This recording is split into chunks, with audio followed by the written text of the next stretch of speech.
নমস্কার, আমি বৈশাখী। শিল্প সাহিত্য বাই বৈশাখী চ্যানেলের সকল শ্রোতা বন্ধুদের স্বাগত জানাই। আজ আপনাদের বলবো গল্প ছলনার স্পর্শ। প্রাপ্তবয়স্ক শ্রোতা বন্ধুদের জন্য গল্প পাঠ এবং গল্প লেখায় আমি বৈশাখী বিশ্বাস দেবনাথ। গল্পটি প্রথম থেকে শেষ পর্যন্ত শুনবেন। ভালো লাগলে অবশ্যই লাইক করবেন, কমেন্ট করবেন, শেয়ার করবেন এবং আপনাদের প্রিয় চ্যানেল শিল্প সাহিত্য বাই বৈশাখী সাবস্ক্রাইব করে বেল বাটন প্রেস করে পাশে থাকতে একদম ভুলবেন না। বন্ধুরা, শিল্প সাহিত্য বাই বৈশাখী এখন চলে এসেছে ইউটিউব মিউজিক পডকাস্টে। ইচ্ছে করলে আপনারা সেখান থেকেও গল্প শুনতে পারেন এবং আপনাদের ব্যক্তিগত মতামত আমার সঙ্গে শেয়ার করতে পারেন। আজ আপনাদের বলবো গল্প ছলনার স্পর্শ। গল্প পাঠ এবং গল্প লেখায় আমি বৈশাখী বিশ্বাস দেবনাথ। গল্পটি প্রাপ্তবয়স্ক শ্রোতা বন্ধুদের জন্য। রাত গভীর। ঘরের ভিতরে হালকা আলো জ্বলছে। রাহুল বসে বসে তার বইয়ের পাতা উল্টাচ্ছে, কিন্তু মন পড়ে আছে অন্য কোথাও। ঋতু ধীরে ধীরে রাহুলের দিকে এগিয়ে আসে। তার চোখে মুখে গভীর আকাঙ্ক্ষার ঝিলিক। ঋতুর লম্বা চুলের খোঁপাটা খোলে। ঢেউ খেলানো চুলগুলো কাঁধ বেয়ে নামছে। তার নিঃশ্বাস ভারী, যেন কিছু বলার জন্য প্রস্তুত, কিন্তু শব্দ বের হতে চাইছে না। রাহুলের মনেও অস্বস্তি। ঋতুর সৌন্দর্য আর তার কোমল স্পর্শের ইঙ্গিত তাকে অন্যরকম ভাবে প্রলুব্ধ করছে। সে মাথা তুলে ঋতুর দিকে তাকায়। তাদের চোখের মিলনে যেন কথার প্রয়োজন নেই। চারপাশে এক অদ্ভুত নীরবতা নেমে আসে। শুধু তাদের মধ্যে লুকিয়ে থাকা ইচ্ছের ভাষা স্পষ্ট হয়ে ওঠে। ঋতু একটু দ্বিধাগ্রস্ত ভাবে বলে, তুমি কি কখনো বুঝেছ কেন আমি কারো কাছে আসতে পারিনি? রাহুল একটু হতভম্ব হয়ে যায়, কিন্তু সে অনুভব করে যে ঋতুর কণ্ঠে গভীর কোনো আকাঙ্ক্ষা আছে। সে মৃদু হেসে বলে, আমাকে বোঝানোর চেষ্টা করেছ? ঋতু ধীরে ধীরে রাহুলের হাতের ওপর তার হাত রাখে। তার আঙুলগুলো রাহুলের আঙুলের মধ্যে আলতো করে জড়িয়ে যায়। স্পর্শে এক ধরনের উত্তাপ, যেন তীব্র আকাঙ্ক্ষার বহিঃপ্রকাশ। রাহুলও বুঝতে পারে এই মুহূর্তে তাদের মধ্যে একটি অব্যক্ত টান সৃষ্টি হয়েছে। ঋতুর কণ্ঠ কাঁপে। তোমার কাছে এসে আমি নিজের মধ্যে একটা নতুন অনুভূতি টের পাচ্ছি। জানো, আমি কখনোই এমন কিছু অনুভব করিনি, ইনফ্যাক্ট ভাবতেও পারিনি। রাহুল একটু এগিয়ে আসে। তার কাঁধের স্পর্শে ঋতুর শরীর শিহরিত হয়। চোখে চোখ রেখে রাহুল আস্তে করে বলে, তুমি কি সত্যি এটা চাও? মানে একটা কেলেঙ্কারি এখন হোক? ঋতুর চোখে তৃষ্ণার মতো কিছু জ্বলতে থাকে। সে আর কথায় কিছু বলে না। তার দৃষ্টি যেন সব কিছু বলে দিচ্ছে। দুইজনের মধ্যে যে ইঙ্গিত আর চাওয়ার আকুতি কাজ করছিল, তা এবার আর বাঁধ মানতে চায় না। রাহুলের হাত ঋতুর কোমরে ধীরে ধীরে আলতো করে আসে। তারা এতটা কাছাকাছি আসে যে নিঃশ্বাসের উষ্ণতায় তাদের মনের গোপন সব ইচ্ছে ধীরে ধীরে জাগ্রত হয়। মুহূর্তের মধ্যে তারা একে অপরের অস্তিত্বে হারিয়ে যায়। ঘরের বাতি তখনও নিভে আছে। রাহুল আর ঋতুর মাঝে তৈরি হওয়া নিবিড় মুহূর্তে যেন আবেগের অতলান্তে হারিয়ে যেতে প্রস্তুত। তাদের নিঃশ্বাস ভারী আর শরীরের উত্তাপ একে অপরের মধ্যে মিশে যাচ্ছে। হঠাৎ ঘরের দরজায় একটা বিকট শব্দ। ঋতু, হ্যাঁ ঋতু! তানিশার কণ্ঠ ভেসে আসে, যেন বিদ্যুৎ চমকের মতো মুহূর্তটা চুরমার করে দেয়। ঘরের অন্ধকারে ঋতু চমকে ওঠে।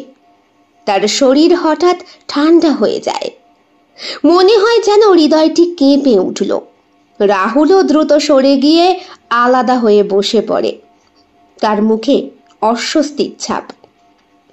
একি, ঘরের লাইট অফ কেন? ঘরের বাতিটা হঠাৎ জ্বলে ওঠে।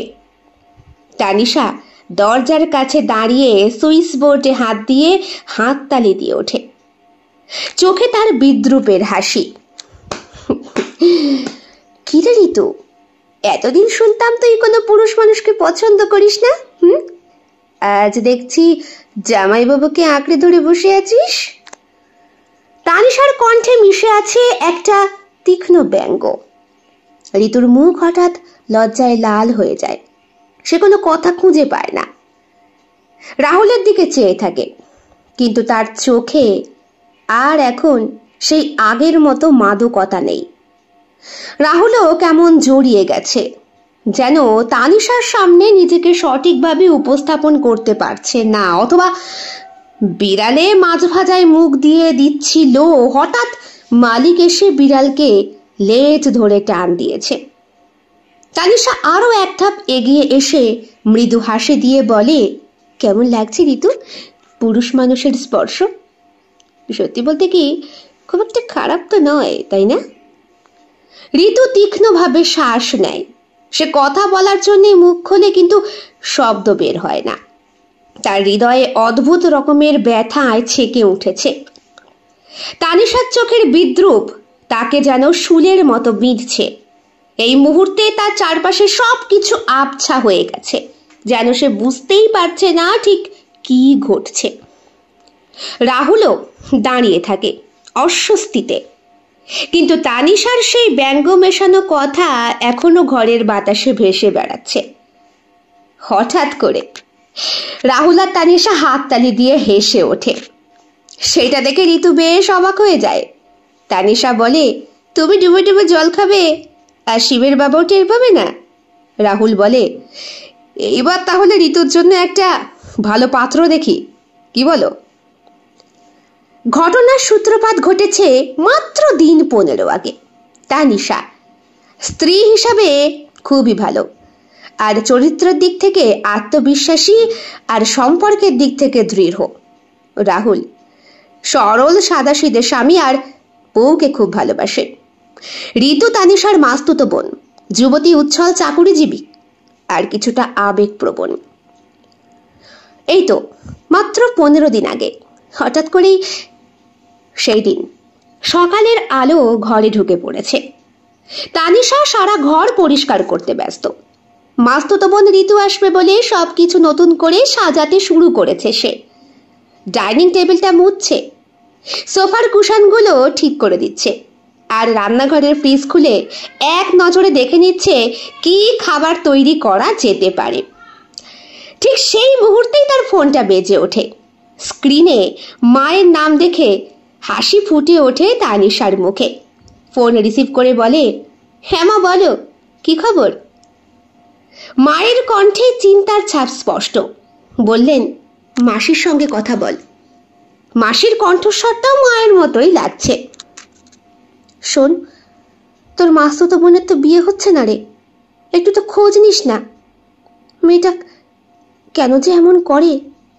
দেখ মা, তোর বাড়িতে আজকে এসেছিলাম, তোর মাকে সব বলতেই তোর মা বলল, মেয়ের যদি কাউকে পছন্দ না হয় জোর করে বিয়ে দিয়ে তো লাভ নেই। তোর কাছে যাওয়ার জন্যে উঠে পড়ে লেগেছে বেশ কদিন ধরে। চাকরি পেয়েছে নতুন। দেখ না, ঘটকে সে কত ছেলের ছবি দেখিয়ে যায়, কিন্তু যদি কেউ তাকে পছন্দও করে তবুও মেয়ে আমার মুখ ঘুরিয়ে নেয়। ওর এই স্বভাব নিয়ে খুব দুশ্চিন্তায় আছি রে মা। তুই তো ওর দিদি হোস, একটু বোঝাবি না বোনটাকে? ছোটবেলা থেকেই ওকে দেখে এসেছিস কেমন কাঠখোট্টা টাইপের, ছেলেবেলাদের একদম সহ্য করতে পারে না। পড়তো কিন্তু গার্লস স্কুলে, অথচ যুবতী মেয়েরা যখন নিজেদের মধ্যে কথোপকথন করতো 10 হাত দূরে গিয়ে বসে থাকতো। পুরুষ মানুষ, তাদের ছোঁয়া, এসব যেন ও কসমিন কালেও ভাবতে পারে না। তানিশার মুখে একটা মৃদু হাসি খেলে। মনে মনে ভাবে, হ্যাঁ, ছোট থেকেই তো দেখতাম কাঠের পুতুলের মতো বসে থাকতো, সব কিছুতে পুরুষ পুরুষ ভাব। ভাগ্যিস নিজেকে পরিবর্তন করার সিদ্ধান্ত নেয়নি। চাকরিটা করে ভালোই করছে, অন্তত মাসির তো কিছুটা হেল্প হয়। কিন্তু এই দায়িত্ব আমি কি করে এখন করি? আচ্ছা মাসি, ঋতু কখনো কারো প্রেমে পড়েনি, এটাই হয়তো ওর সমস্যা। ওকে প্রেমের রং দেখাতে হবে, তুমি চিন্তা করো না, আমি আশা করছি সব ঠিক করেই ফেলবো। পারবি তো? আমায় কথা দে। কথা কি করে দি মাসি? কাকে পছন্দ করবে, কিরকম ছেলে পছন্দ করবে সেটা তো আগে বুঝতে হবে। তাছাড়া ছোটবেলাতে ওর পছন্দের একটা বন্ধু ছিল না, সেসব এখন অতীত। বড় হওয়ার পরে কি আর সেই প্রেম টেকে রে? ও তো ছোটবেলার চোখের ভালোবাসা।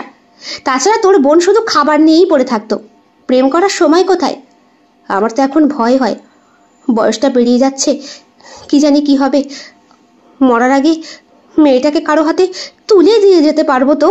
আরে চাকরি করুক করুক, তবু শেষ জীবনে একটা জীবনসঙ্গী তো মানুষের লাগে। মাসির কাছ থেকে ফোনটা মা নিয়ে নিলেন, বললেন, তুই বেকার চিন্তা করছিস, ওর বাড়ি যখন গেছে ও ঠিক সামলে নেবে। কিরে মা, পারবি তো? দেখ, ও এখন চাকরি বাকরি করছে, নিজে স্বাবলম্বী, এবার তো বিয়ে থা করতেই পারে। আর ওকে বিয়ে দিয়ে তোর মাসিও নিশ্চিন্ত হতে চায়। বুঝতেই তো পারছিস, তোর মেসোমশাইয়ের দুবার হার্ট অ্যাটাক হয়ে গিয়েছে, কখন কি হয়ে যায়, মেয়েটার বিয়েটা দেখতে চায়। আচ্ছা মা, ঠিক আছে, আমাকে তো একবার ফোন করে বললে যে ও আসছে, তো এখন আবার মাসির এত ব্যতিব্যস্ত হওয়ার কি আছে? আমি ঘরদোর গোছাবো না? একে আমার অগোছালো সংসার, এই হয়েছে আমার আর এক মেয়ে, থাকিস তো বর বউ, তাতে এত অগোছালো সংসারের কি আছে? শ্বশুর শাশুড়ি তো আমার কাছে মাঝে মধ্যে আসে, একটু ঘুরে ফিরে যায়, আর বারবার বলে, এই তোকে নাকি ফোন করে, তুই নাকি ফোন ধরিস না। কে বলেছে? এই তো শাশুড়ির সঙ্গে সেই দিন কথা হলো। আচ্ছা মা, তুমি রাখো দেখি। ফোনটা রাখার মুহূর্তেই দরজার একটা শব্দ হয়। তানিশা দ্রুত দরজার দিকে তাকায়, দেখে ঋতু এসে গেছে। দরজাটা খোলাই ছিল, ঘরে ধুলো বালি ভরা। মুখে একটা মিষ্টি হাসি নিয়ে তানিশা দরজার সামনে এসে দাঁড়ায়। আরে তুই এত তাড়াতাড়ি? আয় আয়, ঠিকভাবে এসেছিস তো? ঋতুর চোখে ক্লান্তি আর চাপা আনন্দের মিশেল। সে একটা হালকা স্যুট পরে এসেছে, মুখে হালকা মেকআপ। ঘরে ঢুকে পড়তেই তানিশা তাকে আলিঙ্গন করে। তোর জন্য অনেক কিছু রেডি করছি, তুই এসে গেলি, ভালোই হলো, তানিশা হেসে বলে। রাহুল গেছে বাথরুমে। তানিশা দ্রুত রাহুলকে আওয়াজ দিয়ে বলে, এই রাহুল, শোনো, ঋতু এসে গেছে, আমার বোন, ভালো মন্দ কিছু খাওয়ার ব্যবস্থা করো তো, একটু স্পেশাল কিছু কিন্তু হবে। রাহুল স্নান করে বাথরুম থেকে বেরোতেই যাচ্ছিল। তানিশা তার দিকে তীক্ষ্ণ দৃষ্টিতে তাকিয়ে বলে, শোনো, গায়ে গেঞ্জি প্যান্টটা পরে বেরিও, এই গামছা পরে বেরিও না, ঋতু কিন্তু যুবতী মেয়ে, আর এখনো বিয়ে হয়নি। রাহুল মুচকি হেসে বলে, তুমি যেন সব কিছু আগে ভাগে ভেবে রেখেছ। সেটাই তো, একটু স্বাধীনতা বজায় রাখো। তানিশা মৃদু হেসে সরে যায়। ঋতু একটু ইতস্তত করে। তানিশার কথাগুলো শুনে তার অস্বস্তি হয়, কিন্তু তানিশা তো বরাবরই এমন, মনের কথা সরাসরি বলে দেয়। ঋতু কয়েকদিনের জন্য বেড়াতে এসেছে তানিশা আর রাহুলের বাড়িতে। তারা খুব খুশি ঋতুকে পেয়ে। শুরু থেকেই ঋতু লক্ষ্য করে রাহুল তানিশাকে কত ভালোবাসে। রাহুল অন্য পুরুষদের থেকে বোধহয় আলাদা, সে নিজে কর্পোরেট কোম্পানির সঙ্গে যুক্ত। তবে এই যে আজ রয়েছে ৩-৪ দিন ঋতু, এই কদিনের মধ্যে লক্ষ্য করছে জামাইবাবু বেশিরভাগ সময়টা ঘরে থেকেই কাজ করতে ভালোবাসে। ছোটবেলা থেকে ঋতু তার বাবাকে এবং মাকে দেখেছে। বাবা কাঁচা সবজির ব্যবসা করত, মাকে খুব একটা সময় দিতে পারতো না। ছোটবেলা থেকে সবকিছুই মা করেছে ঋতুর, স্কুলে ভর্তি করা থেকে শুরু করে সবকিছুতে গার্জিয়ান হিসাবে মায়ের নামটাই থাকতো। বাবা নাকি ওপার বাংলার, এপারে যখন এসেছিলেন তখন কোনো কিছুই সঙ্গে ছিল না, কাজেই মায়ের পরিচয়েই বাবার পরিচয়। বয়স বাড়ার সঙ্গে সঙ্গে ঋতু উপলব্ধি করে বাবা মার মধ্যে স্বাভাবিক ভালোবাসার সম্পর্কটুকুও বোধহয় নেই। কাক ভরে বাবা বেরিয়ে যায়, ঋতু ঘুমিয়ে পড়ার পর গভীর রাতে বাড়ি আসে। এমনিতেই বয়সটা বাড়লে বয়স সন্ধিক্ষণে অন্তত ক্লাস 8-9 পড়াকালীন ছেলে মেয়ে উভয়ের শরীরেই বিপরীত লিঙ্গের প্রতি একটা আকর্ষণের সৃষ্টি হয়। ঋতুরও হয়েছিল। মা বাবা রাত জেগে কি করে দেখার একটা আগ্রহ হয়তো থাকে অনেকেরই, কিন্তু ঋতু সেই আগ্রহ বারবার প্রকাশ করলেও তার চোখের সামনে ভালোবাসার কোনো শব্দই উচ্চারিত হয়নি তার বাবা মায়ের। পৃথিবীর সব পুরুষকেই বাবার মতো মনে হয়। কারোরই বউকে দেওয়ার মতো সময় থাকে না, কাজ কাজ আর কাজ। অথচ সারা জীবন খেটেও বাবা এমন কিছুই করতে পারলো না যাতে মায়ের ভবিষ্যৎটা সিকিউর হয়। মা এখন সেলাই মেশিনে কাজ করে। অন্তত চাকরি পেয়ে যাওয়ার পরে ঋতু ওই সেলাই মেশিন ছুঁতেও দেয়নি মাকে। যদিও মায়ের এখন একটাই চিন্তা, ঋতুকে বিয়ে দেওয়া। ঋতু মনে মনে ভাবে, আদর্শ পিতার মতো যদি আমার বাবাকে অথবা বাবার চরিত্রের মতো কোনো পুরুষকে বিয়ে করার মতো চিন্তাধারা আমি নিয়ে থাকি, তাহলে আমার কপালটাও আমার মায়ের মতোই হবে। সুতরাং থাক, কি দরকার, ভালোই তো আছি।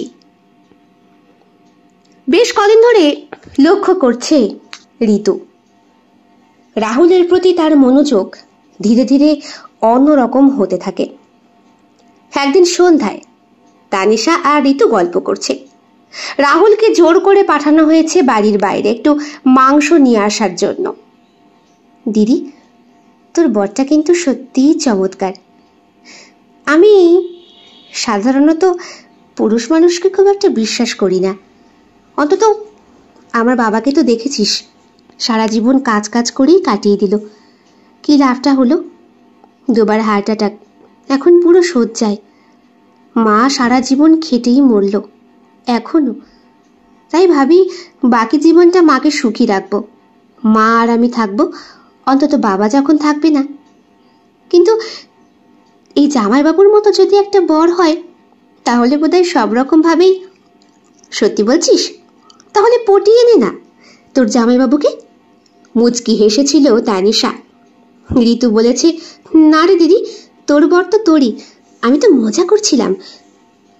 কথা শুনে তানিশা মজা করলেও ঋতুর মনে সেই কথা গভীরভাবে গেঁথে যায়।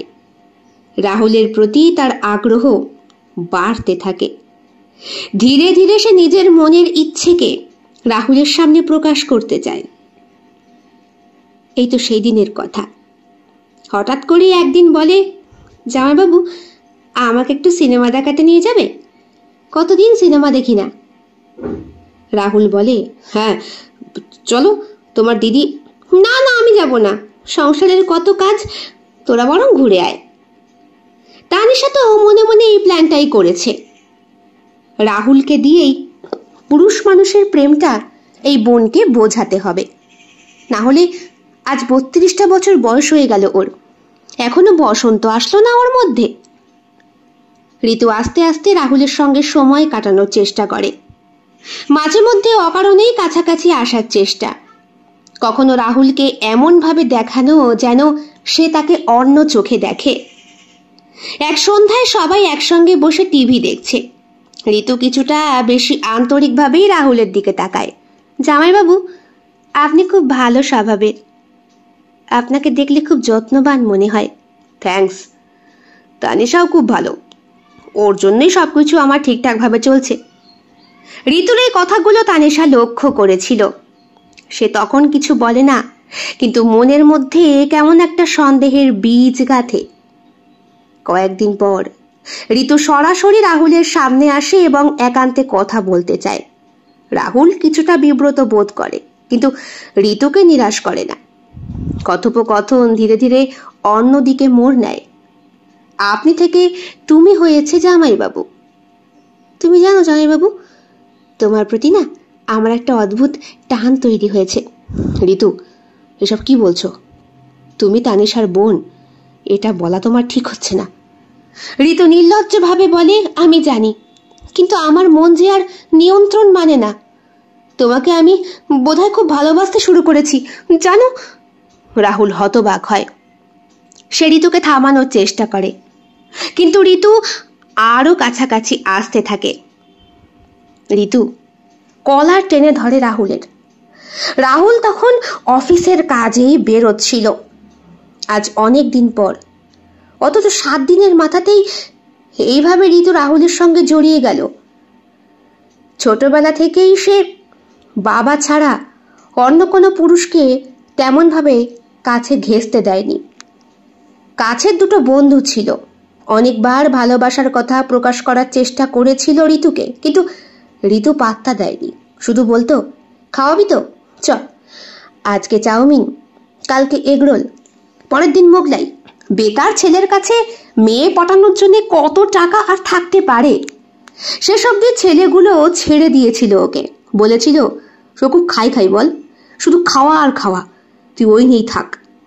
ঋতু বুঝতে পারছে পেটের খিদের জ্বালা মেটে হয়তো খাদ্যে, কিন্তু মনের খিদের জ্বালা। তানিশা রান্নাঘরে রান্না করছিল, টিফিন গোছাচ্ছিল রাহুলের। দূর থেকে লক্ষ্য করে সে ঋতুকে। ওরা মেন ডোরের কাছে দাঁড়িয়ে গোপন কোনো কথায় মগ্ন। তানিশার মনে সন্দেহ ঢুকে যায়। সে বুঝতে পারে ঋতু সেই দিন ঠাট্টার কথাটা ঠাট্টা হিসাবে নেয়নি, বরং সত্যি তার স্বামীকে সে নিজের করতে চাইছে। এক রাতে তানিশা রাহুলের সঙ্গে কথা বলে। সে সরাসরি রাহুলকে জিজ্ঞেস করে ঋতুর বিষয়ে। রাহুল, ঋতু তোমার সঙ্গে কিছু বলেছে? আমার মনে হচ্ছে ও তোমার প্রতি একটু বেশি আগ্রহী হয়ে উঠেছে। হ্যাঁ তানিশা, বেশ কিছুদিন ধরে এমন ইঙ্গিত করছে, কিন্তু আমি ওকে সরাসরি না করেছি। আমি জানি এটা ঠিক নয়, আর তুমি এটা মজা করে বলেছিলে। ও সিরিয়াস হয়ে গিয়েছে। তানিশা কিছুক্ষণ চুপ করে থাকে। ও যদি সত্যি এমনটা করে থাকে তবে আমি ওকে উচিত শিক্ষা দেব। রাহুল উদ্বিগ্ন হয়। তানিশা মাথা ঠান্ডা রেখে এক চূড়ান্ত পরিকল্পনা করে ফেলে। ঋতু সুন্দরী, শিক্ষিত মেয়ে, বয়স হয়েছে কিন্তু এখনো বিয়ে হয়নি।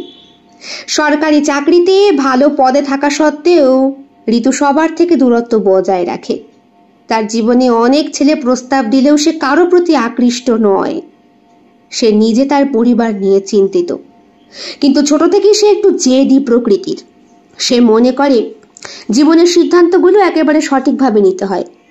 বিশেষ করে বিয়ের মতো বড় সিদ্ধান্তে সে কোনো রকম ভুল করতে চায় না। তার মা তাকে প্রায়ই বোঝাতো, একটু ভেবে চিন্তে চলতে হয় রে, সবকিছু অত কঠিনভাবে নেবার দরকার নেই। কিন্তু ঋতু সহজে কারোর ওপর ভরসা করে না। কোনো ছেলেকেই তার ভালো লাগেনি আজ পর্যন্ত, কারণ তার কাছে সবাইকে একই রকম মনে হয়, নকল, ভণ্ডামি এবং মেকি আবেগের ফাঁদে জড়ানো। ঋতু মনে করে সবার জীবনে হয়তো একজন বিশেষ মানুষ থাকে, কিন্তু আমার কেন কারো প্রতি আগ্রহ তৈরি হয় না? তার এই দোটানা জীবনে একটি বড় বাধা হয়ে দাঁড়িয়েছে। সে নিজেকে স্বাবলম্বী ভাবে, বিশেষ করে পুরুষের ভালোবাসায় মেয়েরা নিজেদের মূল্য হারায়। সে সিদ্ধান্ত নিয়েছে কেউ সত্যি যোগ্য হলে তবেই সে তাকে গ্রহণ করবে। ঋতুর মা এই বিষয়টা নিয়ে ভারী চিন্তিত। তানিশাকে ফোন করে দুঃখ প্রকাশ করে। বোনের বয়স হয়েছে, বিয়ের লক্ষণ নেই। তোকে তো বলেছিলাম রে মা, যদি কোনো ভালো ছেলে থাকে খোঁজ করিস। এমনিতেই ও কাউকে ভরসা করতে চায় না। তানিশা ঠাট্টার ছলে বলেছিল, ঋতু তো নিজের সিদ্ধান্তে চলতে পছন্দ করে, বেশি চাপ নিতে হবে না। তবে আমি চেষ্টা করে দেখছি। তানিশা ঋতুর দিদি, স্বাবলম্বী, বুদ্ধিমতী। সে জানে তার বোনের প্রকৃতি কি ধরনের। তাই মায়ের কথাগুলো শুনে তানিশার মনে এই মজার খেলার সূচনা ঘটে। ঋতু যে এতদিন নিজের আকর্ষণ কোনো ছেলের প্রতি অনুভব করেনি, তাকে কিভাবে এই অনুভূতি দেওয়া যায়, কিভাবে তাকে পুরুষের প্রতি আকৃষ্ট করা যায়, তানিশার মনে একটা কৌতুক মিশ্রিত চিন্তা আসে। নিজের স্বামী রাহুলকে ঋতুর সামনে একটা পরীক্ষা হিসেবে দাঁড় করানো যাক না। আমি যদি রাহুলের মতো একজন ভালো স্বামীকে ঋতুর সামনে রাখি, তাহলে ও ঠিক কি প্রতিক্রিয়া দেখাবে? দেখেই তো মনে হয় ওর মধ্যে কিছু গোপন ইচ্ছে আছে, যা ও প্রকাশ করে না। আমি যদি ওকে একটু প্রলুব্ধ করতে পারি, তাহলে কি ওর মানসিকতা বদলাবে? এটাকে তানিশা পুরোপুরি একটা খেলা হিসাবে দেখতে শুরু করে। সে নিজের ছোট বোনকে কিছুটা মজা করেই দেখতে চায়, সেই সঙ্গে পুরুষের প্রতি ঋতুর ভিতরে থাকা সংশয়ও দূর করতে চায়। যদিও তার পরিকল্পনা মজা করার জন্যই ছিল, কিন্তু তানিশা বুঝতে পারেনি এই খেলার যে একটা ভয়ঙ্কর পরিণতি হয়ে যাবে।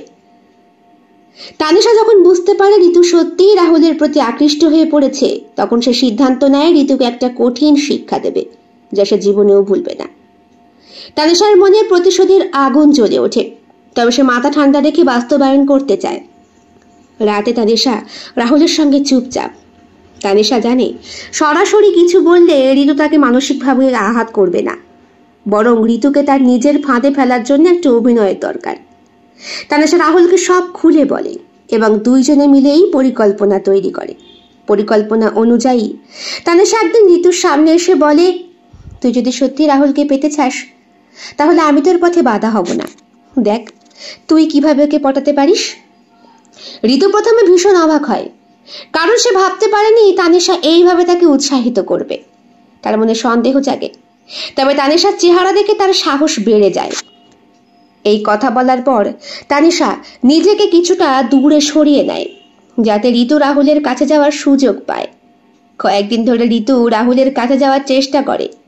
রাহুল তার আচরণ পরিবর্তন করে, যেন সে সত্যিই ঋতুর প্রতি আকৃষ্ট।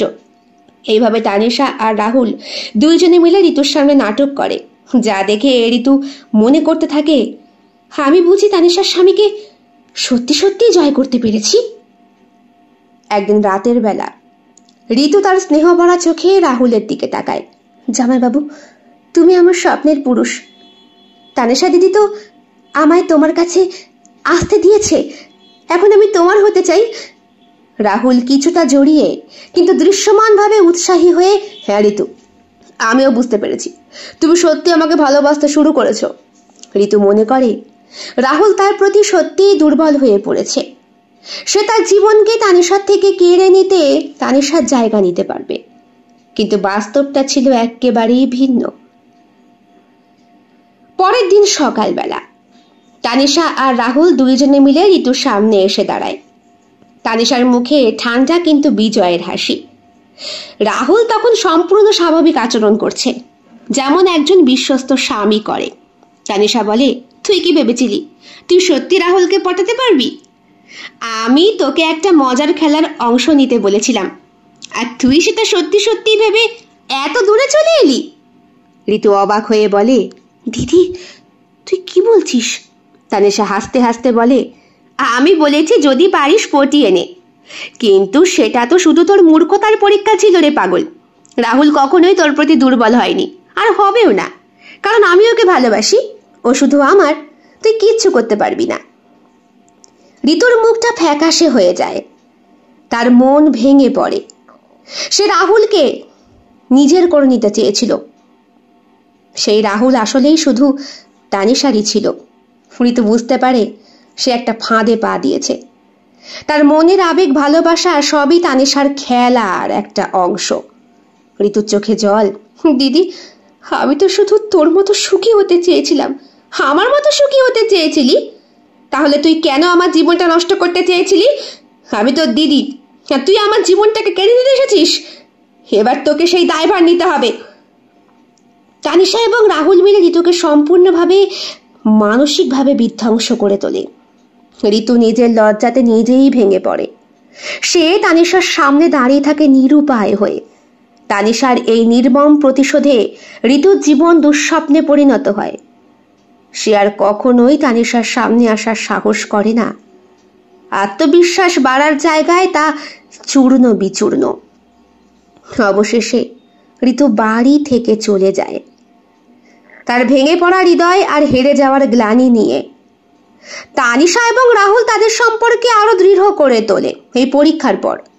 ঋতু বিদায়ের পর তাদের জীবন স্বাভাবিক হয়, তবে তানিশার মনে এক গোপন বিজয়ের তৃপ্তি থেকে যায়, যা সে তার মুখে প্রকাশ না করলেও মনে মনে গভীরভাবে অনুভব করে। তানিশা নিজে সংসারী মেয়ে, কোনোদিন চাকরি বাকরি করতে পারেনি, চেষ্টা করেছিল কিন্তু হয়নি। আর ঋতু তানিশার মতো বড় ঘরের মেয়ে না হয়েও চাকরি পেয়ে গেল।